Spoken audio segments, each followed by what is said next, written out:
పట్టణానికి చెందిన అభ్యుదయ కళా సమితి ఆధ్వర్యంలో శనివారం అంతర్జాతీయ జానపద కళా దినోత్సవాన్ని ఘనంగా జరుపుకున్నారు.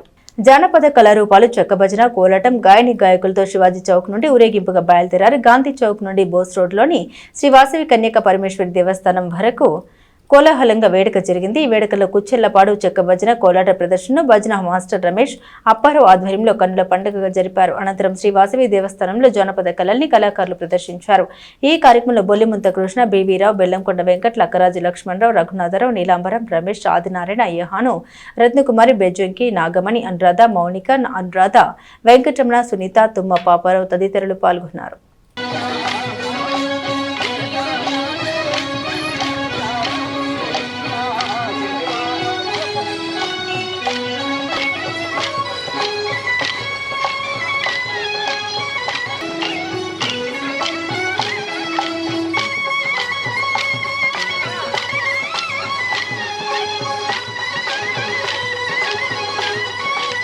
అంతర్జాతీయ జానపద కళా దినోత్సవం సందర్భంగా తెనాలి అభ్యుదయ కళా సమితి ఈ రోజున ఆ ఉత్సవాన్ని జరపాలనే ఉద్దేశంతో వివిధ కళారూపాల ప్రదర్శనతో ఈ రోజున నిర్వహిస్తూ ఉన్నాం.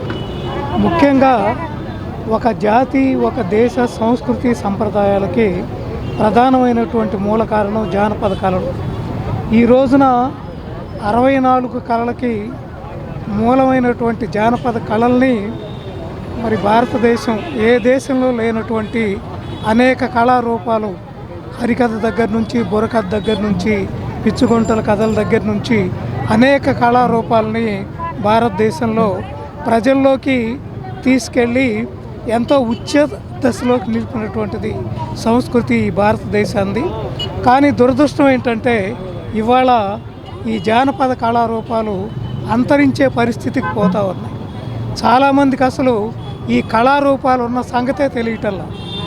హరికథలు కానీ, బుర్రకథలు కానీ, లేకపోతే పిచ్చుగొంటల కథలు కానీ, చెక్క భజనలు కానీ, కోలాటం కానీ, ఈ కళారూపాలన్నీ కూడా అంతరించిపోయే దశలో కనీసం ప్రజలకు పరిచయం చేయాలనే ఉద్దేశం. జానపద కళల గురించి ఆయన చెప్పారు. మరలా పదే చెప్పాల్సిన పని లేదు.